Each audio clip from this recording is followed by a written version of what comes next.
बिस्मिल्लाहिर्रहमानिर्रहीम। अस्सलाम वालेकुम नाज़रीन, मैं हूं महरीन सब्तैन और देख रहे हैं आप मेरा यूट्यूब चैनल। नाज़रीन, लाहौर में डिलीवरी बॉय को जिस बेदर्दाना तरीके से, बेरहमाना तरीके से कत्ल किया गया, इस केस के अंदर नई डेवलपमेंट्स रोज़ हो रही हैं, नई चीज़ें सामने आ रही हैं और ख़ास तौर पे मुलजिम की, कातिल की जो बीवी है, उसके बयानात और बयानात से ज़्यादा वो जो इंटरव्यू पर इंटरव्यू दे रही है, उन्हीं इंटरव्यूज़ के दौरान उसके बड़े-बड़े झूठ बेनकाब होना शुरू हो गए।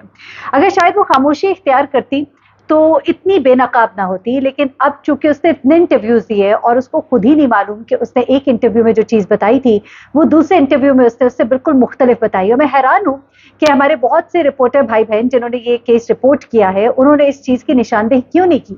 क्योंकि इस केस के अंदर 3 बहुत बड़े झूठे जो उसने बोले हैं, 3 बहुत बड़े बयानात जो उसने मुख्तलिफ इंटरव्यूज में अलग अलग दिए हैं, जो कि उसके कातिल होने का सबूत है। उसके इस केस में अपने शौहर के साथ मिलकर कत्ल करने के साजिश जो है उसके अंदर शामिल होने के सबूत मौजूद है, उसको इग्नोर किया गया। मैं आज आपको वो 3 बातें बल्कि 4 बातें बताऊंगी जो उसने की हैं और उसने बिल्कुल गलत बताई दूसरे इंटरव्यूज में। प्लस मैं आपको ये बताऊंगी कि कातिल ने बाकायदा तौर पर अब एतराफ़ कर लिया है और उसने ये भी एतराफ़ कर लिया है कि कत्ल के वक्त मेरी बीवी मेरे साथ थी। जी हाँ, पहले इसी बात से शुरू करते हैं। ये कातिल जो शुरू से कह रहा था कि मैं उस वक्त अकेला था, मैंने अकेले कत्ल किया, मेरी बीवी को नहीं मालूम था, मेरी बीवी तो यहाँ मौजूद ही नहीं थी, उसने पहले ये बात कही।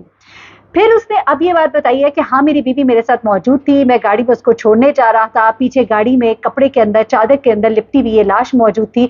और उसके बाद इसने ये भी कहा कि मैं जब वहां पर पहुंचा हूं तो मैंने जब इसको जलाया तब मेरी बीवी ने कहा कि तुमने क्या किया, तुमने किसी का जवान बेटा जो है यूं मार दिया। और वो मुझसे डर गई और मैंने कहा डरो नहीं, देखो मैं मारना नहीं चाहता था लेकिन मुझसे ये हो गया। ये उसने अब एतराफ़ कर लिया है कि बीवी मेरे साथ मौजूद थी। उसके बाद इस कातिल ने एक और बात की है। देखिए, मैं कातिल का लफ्ज़ इसलिए इस्तेमाल कर रही हूँ कि वाकई कातिल है। बेशक ये कहता है कि मुझसे गलती से हो गया, मैं मारना नहीं चाहता था, लेकिन जिस तरह से इस लड़के के रईस के भाई ने बताया कि मेरे भाई पर शदीद तशद्दुद हुआ था, उसके सर की हड्डी बिल्कुल टूट चुकी थी, उसकी आंख अंदर गई हुई थी, उसके मुंह के दांत टूट चुके हुए थे। ये तमाम चीजें जो है ये पुलिस की रिकॉर्ड में मौजूद है। तो इससे अंदाजा होता है कि वहशियाना तशद्दुद किया गया। अगर ये तशद्दुद किया गया तो देखिए तो बराबर की शरीक इसकी बीवी भी थी। जिस तरह के हालात वाकयात अभी बताते हैं, अभी तक केस जहां पर पहुंचा है। दूसरी बात ये, कानून को हाथ में नहीं ले सकता था। अब वो कहता है कि मैं इसके माँ बाप से माफी चाहता हूँ, वो माँ बाप है, उनका मैं दुख समझ सकता हूँ, मेरा मकसद कत्ल करने का नहीं था, मैं उनसे माफी चाहता हूँ। अब इससे भी आगे आते हैं। इससे पहले ये कहता रहा कि मुझे बिल्कुल इस पर कोई शर्मिंदगी नहीं, मैंने गैरत के नाम पर कत्ल किया। तो गैरत के नाम पे कत्ल किया तो जो साथ शरीक था उसको क्यों छोड़ दिया? और अगर वो समझता है कि उसकी बीवी जो है वो इस तरह नहीं है तो फिर सबूत जो है वो तो कुछ और ही बताते हैं। अब जरा आ जाते हैं इसकी बीवी की तरफ, क्योंकि ऐसी ऐसी बातें जो अभी तक किसी ने नोटिस नहीं की। देखिए, सबसे पहले इस खातून ने क्या कहा? इसने कहा कि मैं सिम बदलती रही क्योंकि ये मुझे बार बार फ़ोन करता था मुख्तलिफ नंबरों से। लेकिन फिर उसने माना, उसने कहा कि मैं सिम बदलना चाहती थी। मैंने शौहर से कहा और मेरे शौहर ने कहा कि तुम क्यों सिम बदलना चाहती हो, तुम्हारा पुराना नंबर है। यानी कि वो सिम नहीं बदलती रही। फिर उसके बाद कॉल लॉग भी बताता है कि एक ही नंबर पे फ़ोन आते और जाते रहे और कॉल्स जो है दोनों तरफ से होती रही और मैसेजेस भी दोनों तरफ से होते रहे। अच्छा, उसके बाद उसने ये कहा कि मेरा शौहर बहुत अच्छा है। फिर वो कहती मेरे शौहर बहुत गुस्से वाले थे, जब वो घर आते थे तो हम चुप कर जाते थे। अच्छा, लेकिन ये तो कोई सबूत ना हुआ। अब सबूत वाली बात क्या थी तो वो जरा सुनिएगा। वो कहती है कि मैं माँ के घर गई हुई थी जब ये कत्ल हुआ। पहले उसने एक इंटरव्यू में कहा मैं माँ के घर गई हुई थी जब ये कत्ल हुआ, मुझे तो पता ही नहीं। फिर उसके बाद एक और इंटरव्यू में वो कहती है कि मैं अपने ही घर में थी, यानी ससुराल के घर में थी, लेकिन मैं देवर के कमरे में सो रही थी। जब उसे पूछा कि आप उस कमरे में क्यों सो रही थी तो उसने कहा मेरे घर का एसी खराब था, यानी कि उस दिन वो घर में मौजूद थी। फिर उसके बाद वो कहती है कि मुझे नहीं पता कि मेरे शौहर ने कब लाश को ठिकाने लगाया, कब उन्होंने मारा, कब लेकर गए, लेकिन वो कहती है कि बस रात को एक बात हुई थी, मेरे बिस्तर की चादर जो है वो नहीं मिल रही थी और मैंने अपने शौहर से कहा कहाँ है, तो उन्होंने गुस्से से मुझे देखा और मुंह दूसरी तरफ करके सो गए। ये भी उसने एक इंटरव्यू में कहा। फिर उसके बाद एक और इंटरव्यू में यही खातून कहती है कि मैं अपने शौहर के साथ गाड़ी में थी, मेरे शौहर मुझे लेकर जा रहे थे मेरी माँ की तरफ छोड़ने के लिए और लाश पीछे गाड़ी में थी, मुझे नहीं मालूम था। वो कहती है कि मैं जब गाड़ी में हम जा रहे थे और उसके बाद मेरे शौहर ने इसको निकाला और 2 सेकंड में ही ये काम हो गया, उन्होंने पेट्रोल छिड़का और आग लगा दी। तो किसी ने पूछा 2 सेकंड में ये काम हो जाता है? उसने कहा 2 सेकंड में हो गया, मुझे तो पता ही नहीं चला। यानी कि फिर इसने इकरार किया, पहले वो माँ के घर थी, फिर उसने कहा कि मैं गाड़ी में थी और गाड़ी में पीछे लाश पड़ी थी, इसको दिखाई नहीं दी। پھر اس کے بعد وہ کہتی ہے کہ آنن فانن اس نے آگ لگا دی، مجھے پتہ ہی نہیں لگا. اچھا اس کے بعد ایک اور اس نے بہت بڑا جھوٹ بولا. وہ کہتی ہے کہ میرے شوہر نے مجھ سے قرآن اٹھوایا. جب یہ تمام تر واقعہ ہوا تو میرے شوہر نے مجھ سے قرآن اٹھوایا. اب اس قرآن کے بارے میں بھی وہ اتنا بڑا جھوٹ بول رہی ہے. کیا؟ وہ سنیے گا. یہ کہتی ہے سب سے پہلے اس نے ایک انٹرویو میں کہا کہ مجھے میری ماں کے گھر بھیج دیا، میرا فون اپنے پاس رکھ لیا. اس کے بعد جب میں اپنی ماں کے گھر میں تھی تو میرے شوہر آئے، برادری والوں کو بھی بلایا، وہ باہر تھے برادری والے، میں اندر تھی. کمرے میں آئے، مجھے انہوں نے کہا مانو وضو کر کے آؤ، پھر قرآن پہ ہاتھ رکھو. پھر انہوں نے کہا کہ میں جانتا ہوں تم سچ کہہ رہی ہو، اتنے تمہارے میسیجز آئے ہوئے تھے اور تم اس کو منع بھی کر رہی تھی، میں سب کو دیکھ چکا ہوں، لیکن میں تمہارے منہ سے سننا چاہتا ہوں.